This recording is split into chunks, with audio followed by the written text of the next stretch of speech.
Ada satu hal yang ingin kita bahas. Sebuah hadis yang sering kita dengar. Mungkin kita telah mendengarnya dari khatib ketika sholat Jumat. Mungkin juga kita telah mendengarnya dari ceramah-ceramah di televisi atau di tempat-tempat yang lainnya. Namun seorang manusia diciptakan pelupa. Kenapa Allah Azza wa Jalla menyuruh kita bertakwa dalam Al-Quranul Karim berulang kali? Baca surat Al-Baqarah ada perintah untuk bertakwa. Baca surat An-Nisa ada perintah untuk bertakwa. Baca Ali Imran ada perintah untuk bertakwa. Karena sejatinya manusia ini kalau nggak diingatkan lupa. Waalaikumsalam warahmatullahi wabarakatuh. Allah Azza wa Jalla mengatakan di surat An-Nisa ayat 63. Wa'idhum. Berikan mau'idhah kepada mereka. Berikan nasihat kepada mereka. Wa qul lahum fi anfusihim qawlan baligha. Dan katakan kepada mereka untuk urusan yang dalam hati mereka. Kita ini semua menyimpan sesuatu dalam hati kita. Kita itu ada perasaan-perasaan yang mungkin tidak diketahui oleh orang lain. Bahkan dosa-dosa. Sehingga Nabi SAW, konteks ayat ini sebenarnya untuk orang-orang munafik yang menyimpan di hati mereka kebencian kepada Islam. Tapi penampilannya Islam banget. Tapi Allah tahu dengan apa yang ada dalam hati kita.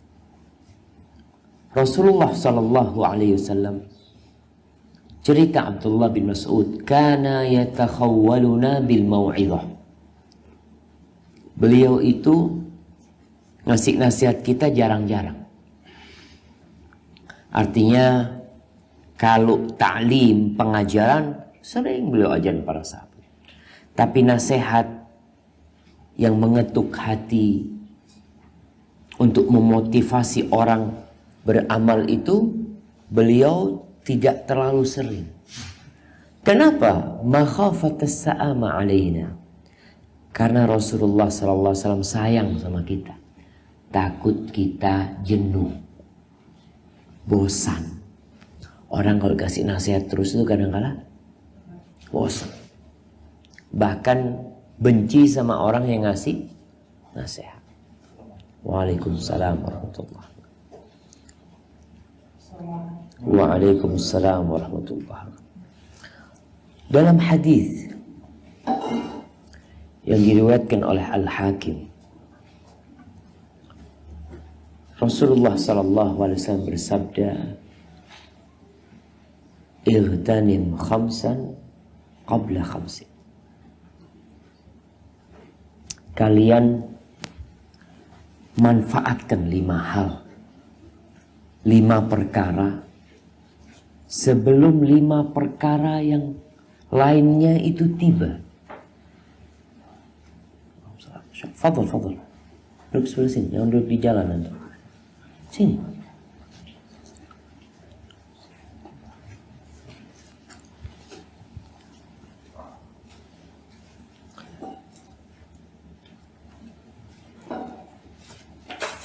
Iya, silahkan. Sambil dimakan.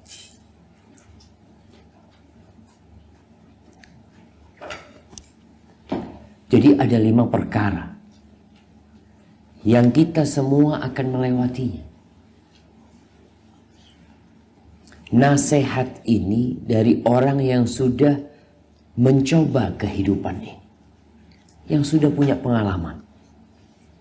Jadi kalau kita lihat orang yang umur 60 tahun, 70 tahun, itu kalau nasihat bukan dari baca buku, tapi dari pengalaman. Kita juga melihat anak-anak SMP sekarang, SMA. Kadangkala mereka itu mengetahui ilmu dalam setengah jam. Yang penemunya itu puluhan tahun. Untuk bisa menemukan rumus itu umpamanya. Itu puluhan tahun dia. Anak SMP, SMA, setengah jam selesai. Sudah paham dia dengan rumus itu. Maka ini kesempatan kita bagaimana kita dapat nasihat dari Nabi Muhammad SAW. Yang beliau mendapatkan wahyu dari Allah Azza wa Jalla. Yang kita tahu kecintaan beliau kepada umatnya. Yang kita tahu bahwa semua yang disampaikan oleh beliau alaihissalam adalah wahyu dari Allah Azza wa Jalla. Terus kita nggak mau ambil tuh nasihatnya. Kita mau abaikan itu nasihat. Masya Allah. Semua pintu kamar udah dibuka. Tapi masih panas ya. Nah, alhamdulillah kita pakai kipas angin, Masya Allah. Kembali lagi hanya Allah yang pantas untuk dipuji. Yang pertama apa? Syababaka qabla haramik. Masa mudamu sebelum masa tuamu. Masa muda sebelum masa tua. Antum bisa lihat di majelis ini ada yang tua-tua. Kita lihat yang udah putih-putih jenggotnya. Sebelum masa tua. Manfaatkan masa muda. Demi Allah jemaah, orang itu nggak akan menghargai masa muda kecuali ketika sudah tua. Masa muda ini masa segala-galanya. Semangat. Tubuh yang kuat. Mereka mau mendaki gunung itu berulang kali. Kita lihat anak-anak muda. Sampai anak muda itu katanya orang Jawa itu nyowoni luru. Punya nyawa dua. Gak takut. Berbeda dengan orang tua. Orang tua sudah tiap hari yang dipikirkan urusan keluarga, urusan anak, urusan listrik, urusan... Masya Allah. Masa muda ini gak kepikiran apa-apa kecuali diri sendiri. Itu kebanyakan anak muda. Belajar ilmu. Itu di masa muda. Masa tua udah sulit menghafal. Kata orang dulu, al-ilmu fi sigari kan naqshi 'alal hajar. Menuntut ilmu di waktu kecil itu seperti memahat di atas batu. Nggak hilang. Wal ilmu fil kibari kan naqshi 'alal ma. Tapi ilmu di masa tua itu seperti memahat di atas air.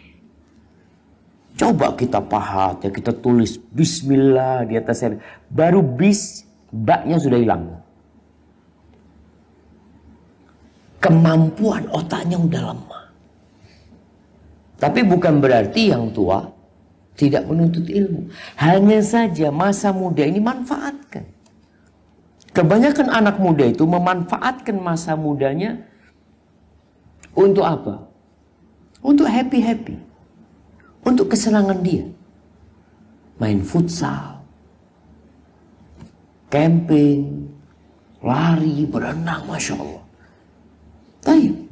Yang positif silahkan dilakukan. Tapi jangan lupa kita diciptakan untuk mengabdi kepada Allah Azza wa Jalla. Maka manfaatkan masa muda jemaah. Orang tua itu yang dipikirkan tadi yang disampaikan. Kolesterol. Apalagi. Dengkulnya sudah. Apalagi tadi yang naik ke sini mungkin ya Allah. Dia naik tangga. Itu lututnya sudah nggak tahan. Sebagian orang tua duduk di bawah sudah gak mampu. Maka sebelum datang masa engkau seperti itu, manfaatkan sekarang. Di mana ada pengajian, berangkat, datang kajian. Apalagi weekend. Mungkin orang sudahlah Senin, Selasa, Rabu, Kamis, Jumat. Kerja cari dunia. berburu dunia. Dia SD, SMP, SMA, kuliah, ilmunya juga ilmu dunia.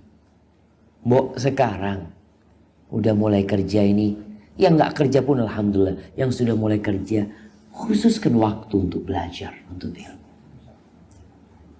Karena derajat di akhirat itu bukan dengan harta, tapi dengan ilmu. Bukan dengan ilmu dunia, tapi dengan ilmu agama. Kenapa Ustaz? Para nabi itu yang diwariskan adalah ilmu agama. Makanya ketika Rasulullah SAW mengatakan, wa innal anbiya lam yuwarithu dinaran wala dirhaman. Para nabi itu tidak mewariskan emas dan perak. Wa innama warrathul ilm. Yang diwariskan para nabi itu apa? Ilmu. Faman akhadahu akhadha bihadzin wafir. Yang mengambil ilmu itu dia akan mendapatkan keberuntungan yang besar sekali. Apa ya? Ilmu agama tadi. Tanpa meremehkan ilmu umum. Maka sekali lagi, masa muda, masa semangat. Anak muda itu sholat malam mungkin bisa dari jam 2 sampai subuh. Kuat dia. Karena dia bisa mendaki gunung, Masya Allah, berangkat dari habis Isya hanya untuk melihat sunrise. Berangkat itu. Sholat tahajud 2 rakaat tidak kuat. Karena masalahnya kan dia nggak paham dengan masa muda yang Allah berikan. Yang bakal ditanya kelak pada hari kiamat. Dibuat apa masa mudamu? Kalau orang sudah tua sepuh tobat, wajar. Orang tua itu tobat wajar. Ahlan wa sahlan. Kenapa jamaah? Kenapa kok wajar orang tua itu tobat? Sudah tidak kuat. Dia itu sudah merasakan mau berbuat macam-macam, punggungnya sudah sakit. Sehingga wajar ketika itu. Makanya Rasulullah SAW mengatakan, Allah itu takjub dengan anak muda, laisa lahu sabwa, yang tidak punya kecenderungan melakukan kemaksiatan. Anak muda gak punya kecenderungan berbuat maksiat, takjub Allah Subhanahu wa taala. Makanya dia spesial di mata Allah Subhanahu wa taala. Maka manfaatkan masa mudamu sebelum masa tuamu. Tapi kemudian Nabi SAW mengatakan, wasihhataka qabla saqami. Sehatmu sebelum engkau sakit. Ini urusannya anak muda, Masya Allah. Jarang yang sakit. Ya sakitnya anak muda terkilir atau apa. Ketika orang sehat, Masya Allah, dia bisa melangkahkan kaki menuju ke masjid. Nggak pakai mobil, nggak pakai motor. Sekilo jalan. Pahalanya beda nggak sama yang naik motor? Ya beda. Sebagian sahabat Nabi maksa jalan kaki. Dikatakan, kenapa engkau nggak beli kuda atau beli keledai apalah supaya engkau ke Masjid Nabawi? Nggak terlalu jauh, kata dia. Apa kata dia? Aku ingin langkah-langkahku ditulis sama Allah SWT. Mampu dia beli kuda. Tapi dia ingin sesuatu. Kenapa? Karena masih muda dan masih sehat. Kalau udah sakit dengar azan, ya Allah, mau ke masjid udah gak kuat. Jangan ke masjid. Sholat berdiri gak mampu. Maka sekarang manfaatkan ketika engkau sehat untuk beribadah kepada Allah Azza wa Jalla. Ahibati fillah. Kalau bicara penyakit, sejatinya penyakit itu tidak kenal umur. Akhir-akhir ini ya Allah ya, ada seorang ustadz baru umur 22 tahun. Itu sudah kena gagal ginjal. Umur 20 tahun. Ginjalnya baru dipakai 22 tahun. Dua-duanya rusak. Maka sebelum kita sakit, banyak beramal. Kenapa? Kalau kita beramal ketika sehat, sakit amalannya tetap. Orang yang biasa ke masjid, kemudian sakit, kira-kira ditulis nggak langkah-langkah dia ke masjid? Dia sholat di rumah. Ditulis ya. Orang yang umroh, dia punya niat, insya Allah Ustaz, ana tiap Ramadan mau berangkat umroh. Sakit nggak bisa umroh. Ditulis ya. Yuktabu lil mar'i makana ya'malu sahihan mukiman. Akan ditulis pahala buat orang yang sakit atau musafir ini seperti ketika dia sehat dan mukim, nggak safar. Pahala itu terus berlanjut jemaah. Karena sejatinya modal manusia itu umurnya. Orang yang umur 60 tahun beribadah dengan orang yang umur 50 tahun beribadah. Ini mati umur 50 tahun, ini mati umur 60 tahun. Kalau ibadahnya sama, lebih baik yang umurnya panjang. Karena dia punya 10 tahun tambahan amalan. Tapi bagaimana kita ini yang sehat, yang muda, bisa dapat amalan yang banyak sekali walaupun umurnya nggak panjang?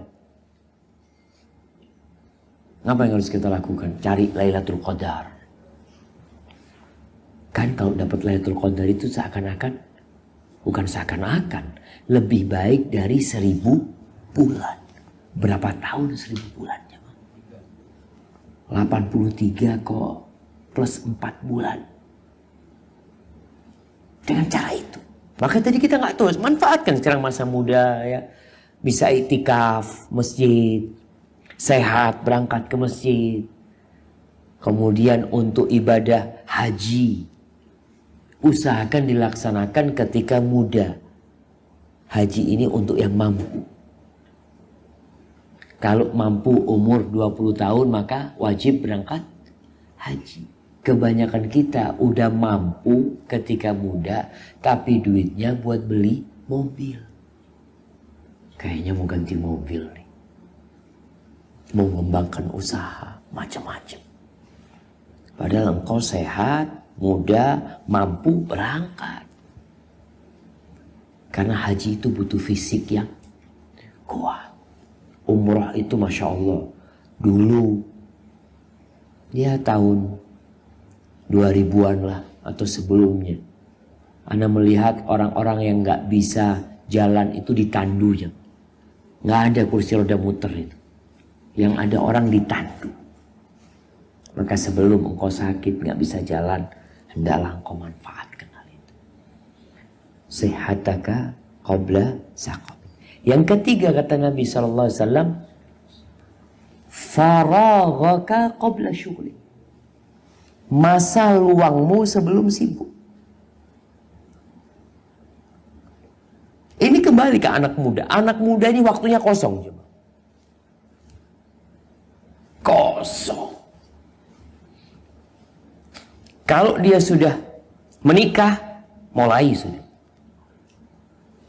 Waktu kosong dia berkurang. Punya anak, tambah lagi. Anak satu masih alhamdulillah. Tambah anak 2, 3. Sibuk sesibuk-sibuknya. Anaknya sudah mulai masuk sekolah. Sibuk cari sekolah anaknya. Anaknya nggak diterima. Kita cari sekolah lain. Kadang-kala lobi sana, lobi sini. Udah orang tua ini sudah sibuk sama anak-anak. Maka sebelum engkau menikah, sebelum engkau punya anak, manfaatkan waktu itu. Karena kalau sudah punya anak, Allahu Akbar. Mau tidak mau. Itu juga ibadah, iya. Tapi ketika engkau luang, kenapa dulu engkau gak manfaatkan untuk ibadah? Ketika sudah punya anak banyak mengatakan, ya Allah Ustaz, anak ingin ya Ustaz ya datang kajian, cuma gak bisa Ustaz. Sabtu Ahad waktunya buat keluarga. Pertanyaannya, dulu waktu engkau belum keluarga, engkau kemana? Maka nih, waktu luang kita. Di antara waktu luang itu cuma manusia ini sebagian punya waktu luang digunakan untuk lembur. Cari apa? Jadi fulus lagi. Nggak berhenti cari fulus ya. Mau nggak kita ibadah lembur ya? Kita kalau ibadah maunya yang biasa-biasa, jangan ekstrim Ustaz, sudah cukup lah. Yang wajib aja. Tapi kau kerja lembur. Dikatakan Sabtu bisa masuk, Ahad masuk. Yang penting fulus. Maka usahakan ketika engkau punya waktu luang, diajak lembur, afwan. Aku mau ngelembur buat akhiratku. Dulu banyak waktu luangku yang aku tidak manfaatkan. Wallahi jamaah, nanti orang-orang di akhirat, penghuni neraka, penghuni surga, mereka itu akan menyesal, sama-sama menyesal atas waktu-waktu yang hilang tanpa berisi amal ibadah. Mereka akan menyesali semua itu. Karena melihat orang yang memanfaatkan waktunya, pahalanya lebih besar. Kita ini kadang-kala punya banyak waktu luang pun tidak kita manfaatkan. Baca Quran. Ketika ada waktu luang, terus terang, ada satu penyakit kita nih sekarang nih, handphone nih. Waktu luang kita itu apa? Untuk apa? Untuk buka WhatsApp, IG, macam-macam. Mungkin jarang kita buka Al-Quran Karim di handphone kita. Jarang kita istighfar. Lihat waktu luang, ya Allah, kosong sekarang. Astagfirullah.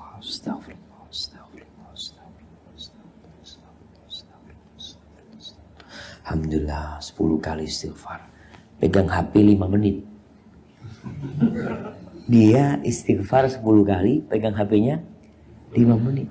Apa nggak bisa kita seimbang? Kalau kita bicara, kan harus seimbang dunia akhirat. Ya sudah, sama-sama. Waktumu buat handphone 5 menit, maka waktumu buat istighfar 5 menit. Berat. Kenapa? Karena di istighfar nggak ada nafsu kita. Tapi di handphone nafsu kita ada di sana. Sholat pun kita kadang-kadang mikirin handphone kita. Apalagi kalau sudah bunyi, Allahu Akbar, itu dari siapa? Ya, Subhanallah. Maka sekarang manfaatkan. Kembali yang masih muda-muda nih. Nanti kalau sudah anaknya menikah, semuanya, biasanya waktu luangnya bertambah. Jadi waktu luang itu di masa muda. Dan ketika anak-anaknya sudah pada lepas semua, itu punya waktu luang lagi. Kecuali menyibukkan diri dengan cucunya. Ada orang yang enggak, sudah cucu fadha, ayah di masa tua, sekarang ini masih ada waktu. Dulu masa muda enggak dimanfaatkan, sekarang masa tua memanfaatkan untuk memakmurkan masjid. Pokoknya waktu luang. Dulu yang enggak sempat belajar di masa muda, masa tua alhamdulillah masih ada kesempatan. Ketika masih ada umur, anak kayaknya, ya Allah Ustaz, belum bisa baca Quran. Ada orang-orang sepuh nggak bisa baca Quran. Dan alhamdulillah bisa baca Quran, tapi anda nggak pernah hatam. Coba hatam. Alhamdulillah anda sudah hatam Ustaz, tapi nggak pernah hatam sama artinya. Nih masih ada kesempatan hatam sama artinya. Alhamdulillah sudah hatam sama artinya, tapi hafalan anda nggak nambah. Tambah di waktu luang ini. Jadi ketika mendapatkan waktu-waktu yang luang dari jemaah, manfaatkan. Sebelum datang kesibukan. Wallahi sibuk dengar cucu sakit, oh udah sibuk. Jaga di rumah sakit, ngurusin ini, ngurusin itu, Masya Allah. Dan orang-orang tua kadang-kala mencari kesibukan. Gak apa-apa. Tapi jangan hanya kesibukan dunia. Sebagian orang sepuh yang sudah luang itu, dia punya kesibukan ngapain? Ngerawat bunga. Ya. Piara ikan. Pagi siram-siram bunga, sore siram-siram bunga, malam kasih makan ikan, sambil lihat, kasih lampu ikannya, Masya Allah. Kata dia. Kapan ngajinya? Kapan menambah amal? Ini sekarang dikasih waktu semua, kesempatan ini. Sebagian malah sibuk karena proyek sana, proyek silahkan. Tapi engkau harus punya waktu buat akhirat. Kalau bicara orang nganggur, Masya Allah, pengangguran itu dapat nikmat sebenarnya. Apa nikmatnya pengangguran? Banyak waktu kosong. Subhanallah. Sampai ada seorang syekh melihat anak-anak main gaple ya. Kata syekh, ya Allah, kalau dijual waktunya mereka, anda beli. Kata syekh. Kalau dijual waktunya mereka, anda beli. Gimana orang punya waktu sehari 50 jam? Masya Allah. Ada banyak hal yang bisa kita kerjakan. Tapi itu orang-orang merasa waktunya kosong digunakan untuk hal-hal yang tidak berguna. Ada orang yang main catur kadang-kadang lihat ya. Anak berangkat ke masjid. Pulang dari masjid. Ngelihat itu masih dia nongkrong gini jemaah. Ya Allah kata dia. Ngapain ditongkrongin itu kata dia. Kalah gak dapat apa-apa, menang gak dapat apa-apa jemaah. Yang ada waktu mereka habis untuk hal-hal yang tidak berguna. Untuk mengasah otak. Tahu kalau otaknya diasah bisa buat apa? Ustaz, untuk berperang nanti menghadapi musuh. Ini kan strategi perang. Atau inti perang sama siapa? Perang sama setan kalah. Kita itu perang sama setan kalah. Dibudu-buduin sama setan. Dihabisin waktunya untuk hal-hal yang tidak berguna. Maka tolong kita yang punya waktu luang langsung manfaatkan. Apa? Memang kita kadang perlu punya list tentang kegiatan. List itu didapat dari mana? Dari belajar. Oh ternyata ada amalan ini aku belum pernah ngamalin ya. Ternyata ada sholat ini aku belum pernah ngamalin. Oh ternyata ada doa ini. Oh ternyata banyak yang belum kita amalkan. Sedangkan waktu kita habis untuk hal-hal yang tidak berguna. Nonton televisi. Wallah orang kalau sudah pegang remote tuh jamaah. Insya Allah. Kadangkala dari habis Isya sampai jam 12 itu belum selesai. Ini ada sihirnya remote ini. Kalau disembunyikan remote-nya, wow, remote, mana remote-nya? Dia cari remote.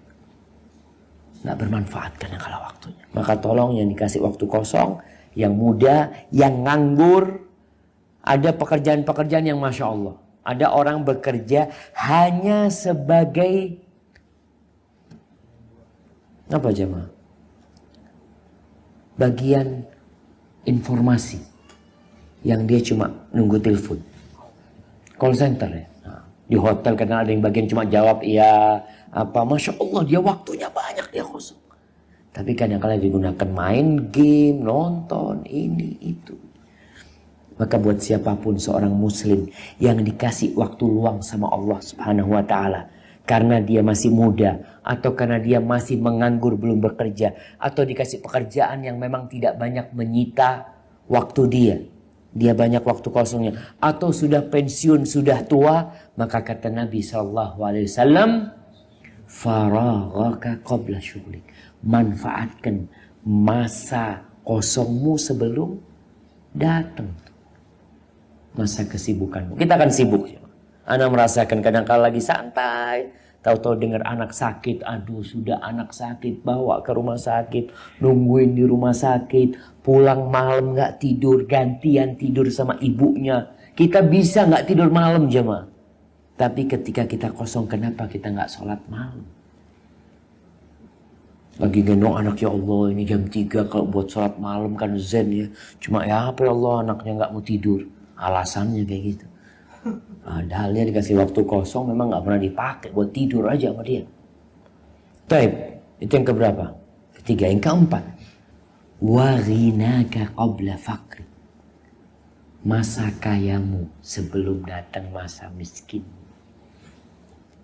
Orang tuh kalau kaya banyak yang bisa diamalin. Nyumbang masjid. Kita ketika kaya yang dipikirkan diri kita.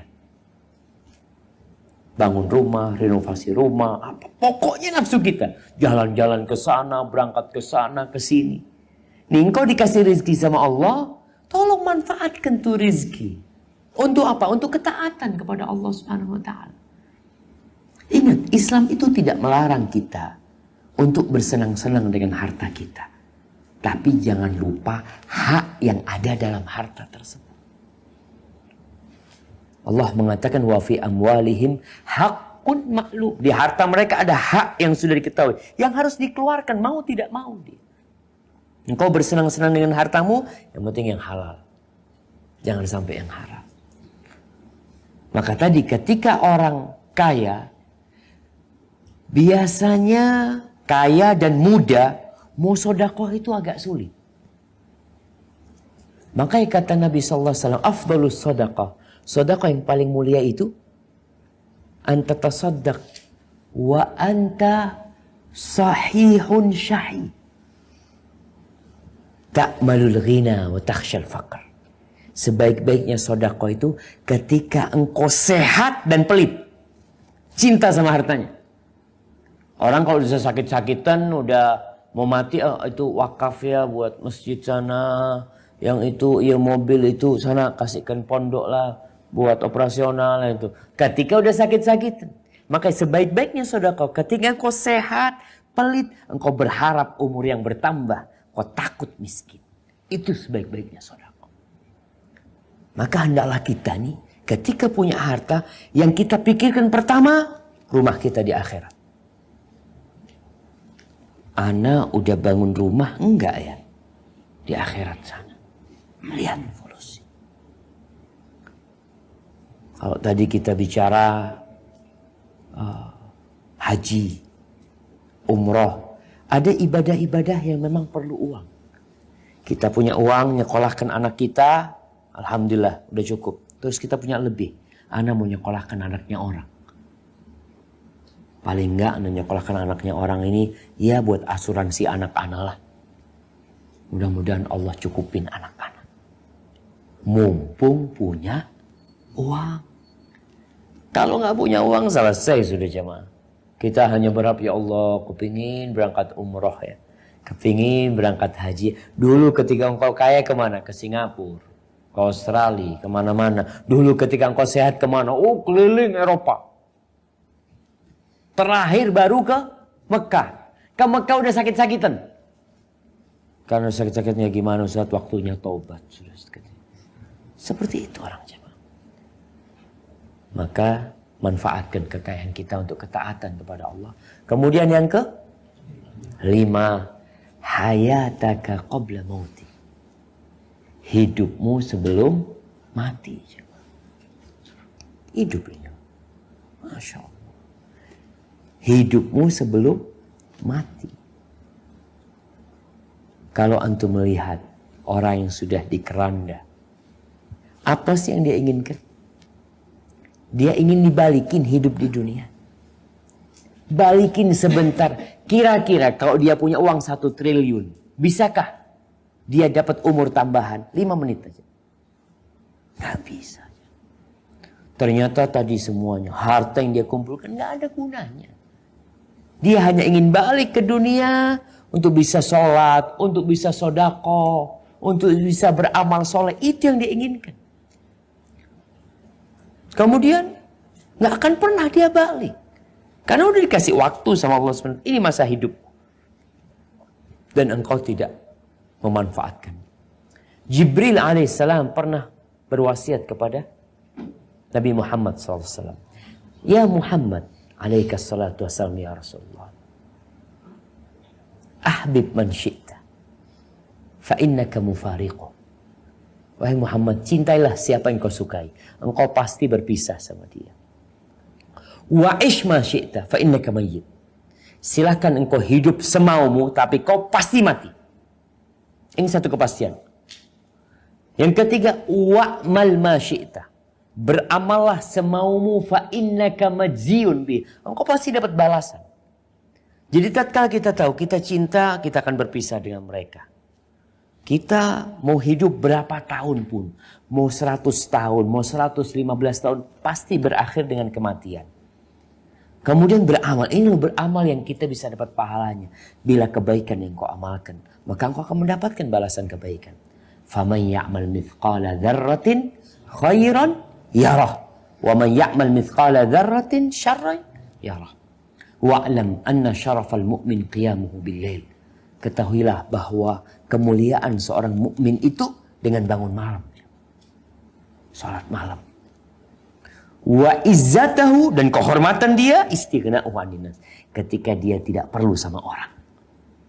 Dia tidak minta-minta sama orang. Dia bisa berdiri sendiri. Itu kehormatan buat dia jemaah.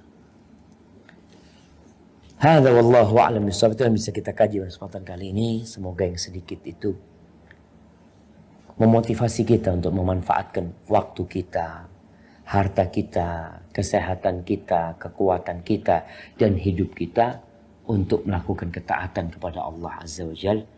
Hadza wa sallallahu ala nabiyyina Muhammad wa ala alihi wa sahbihi wasallam. Ana serahkan kepada tuan rumah. Insyaallah. Fadhil.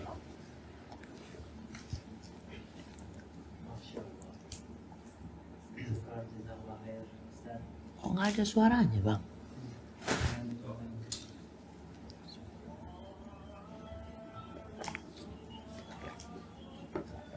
Allahu Akbar.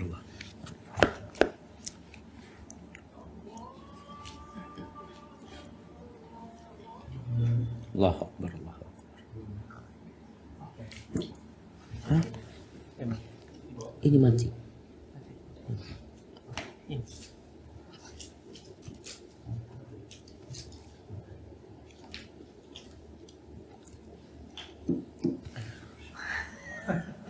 Dari tadi mati kita ceramah jadi Bang. Masya Allah, jazakallah khair Ustaz atas kajiannya kali ini, benar sekali. Ada pertanyaan mungkin dari ibu-ibu? Oh, ibu-ibu dulu. Atau ada yang mau bertanya di sini? Ada? Sambil dimakan ya, Bang. Bang, ada yang bertanya di sini, Bang.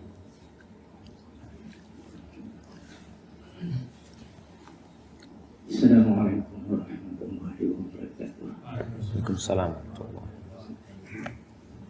Ini saya dari apa yang Ustaz sampaikan, saya pernah dengar hadis, aku ini berpuasa dan aku ini berbuka, aku ini tidur dan aku ini ada berkaitan dengan yang Ustaz bilang tadi, bagaimana kita mendudukkan hadis ini, sebab saya banyak melihat kadang-kadang di dalam kita beribadah itu istilah sekarang itu baik, itu banyak saya lihat. Dan yang kedua, tidak bisa memisahkan lagi wajib atau sunnah, sehingga banyak hal-hal yang sifatnya sunnah tapi dia meninggalkan. Nah, ini bagaimana kita mendudukkan sesuai dengan tuntunan Rasulullah SAW. Allahumma shalli. Assalamualaikum warahmatullahi wabarakatuh. Waalaikumsalam. Masya Allah, Masya Allah. Ini jemaah menarik sekali jemaah. Berkaitan dengan tadi yang kita bahas, memanfaatkan waktu luang ya. Memanfaatkan kesehatan kita, harta kita untuk beribadah kepada Allah Azza wa Jalla. Jadi Rasul Sallallahu Alaihi Wasallam itu melarang kita untuk berlebih-lebihan dalam beragama. Makanya ketika ada sahabat yang ingin sholat malam terus nggak tidur, yang satu ingin puasa terus tidak berbuka sepanjang masa, yang satu tidak ingin menikah ya, karena merasa menikah akan mengambil waktu dia ya. Maka ditegur sama Nabi SAW, nggak benar seperti itu. Maka tadi hadis yang disampaikan, fa inni asumu wa uftir, aku berpuasa tapi aku juga berbuka. Artinya bukan sepanjang tahun Nabi SAW berpuasa, tapi beliau puasa kadangkala Senin Kemis, kadangkala beliau tahu-tahu berhari-hari puasa, setelah itu nggak puasa. Artinya ketika beribadah itu harus sesuai dengan aturan tadi, bukan ikut perasaan. Maka sebagian orang beribadah, sahabat yang tadi yang ingin berpuasa sepanjang masa ikut perasaan. Makanya kita dituntut untuk belajar ilmu, supaya kita tahu. Kalau tadi pertanyaan, gimana sih Rasulullah SAW? Ya itu yang kita pelajari. Rasulullah SAW bukan habis isya sampai subuh sholat. Enggak. Beliau tidur. Tapi sepertiga malam akhir beliau bangun. Sampai menjelang subuh Nabi SAW. Beliau menikah. Bahkan bukan satu Nabi SAW menikah. Memang menyibukkan beliau alaihissalatu wassalam. Tapi beliau tetap bisa memberikan hak-hak orang-orang yang memiliki hak tersebut. Jadi harus, apa istilahnya, proporsional, bukan profesional. Hah? Proporsional. Nah, jadi begitulah kita menempatkan diri kita. Bagaimana kita memanfaatkan waktu luang kita umpamanya untuk beribadah kepada Allah SWT. Bukan berarti kita nggak tidur, silahkan tidur. Istirahat silahkan. Karena tubuh kita butuh istirahat. Bahkan Nabi SAW mengatakan, "Qilu fa inna syaitan la yaqil." Kalian tidur siang, setan itu nggak tidur siang. Sampai di tidur siang pun diatur bagaimana kita mendekatkan diri kepada Allah SWT. Inti semuanya adalah kita belajar bagaimana Nabi SAW beramal dalam kehidupan ini. Kalau tadi disebutkan bahwasanya ada orang yang melaksanakan yang sunnah lupa sama yang wajib. Wah, ini bermasalah juga. Mungkin karena belajarnya kurang. Sehingga dia kadang-kala ada yang sholat malam, Masya Allah, dari jam 1 sholat sampai sebelum subuh istirahat, sholat subuhnya jam 7. Ini kan dia sibuk dengan yang sunnah, yang wajib ketinggalan gitu loh. Tidak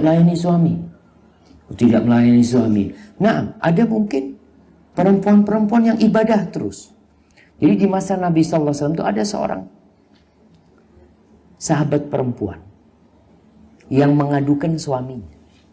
Datang jumpai Nabi SAW. Ya Rasulullah, suamiku ini orang yang baik ya. Dia tidak pernah menyentuh ranjangnya. Dia selalu sholat malam. Dia selalu puasa sunnah. Masya Allah. Apa kata Umar bin Khattab radhiyallahu, ini kepada Umar bin Khattab radhiyallahu anhu. Kata Umar, Masya Allah, engkau istri yang baik ya. Engkau istri yang baik. Mudah-mudahan suamimu dijaga sama Allah SWT. Akhirnya pergi perempuan itu. Kata Ali bin Abi Thalib, ya Amirul Mukminin, perempuan itu sedang mengadukan suaminya. Loh, gimana kata dia? Iya, suaminya tidak pernah menyentuh istrinya. Dipanggil lagi sama Umar bin Khattab radhiyallahu anhu. Artinya seorang itu harus menjaga hablum minallah dan hablum minan nas. Harus terjaga dua-duanya. Dan kita jemaah juga harus melihat diri kita. Ini para suami dan para istri juga. Banyak orang menikah itu nggak pernah kuliah pernikahan. Dia kuliah pertanian, ngelamar anaknya orang. Seharusnya kuliah pertanian, ngelamar kerjaan di kebun sana. Sawah apa. Ini kuliah pertanian, ngelamar anaknya orang. Tahu nggak engkau cara ngerawat anaknya orang?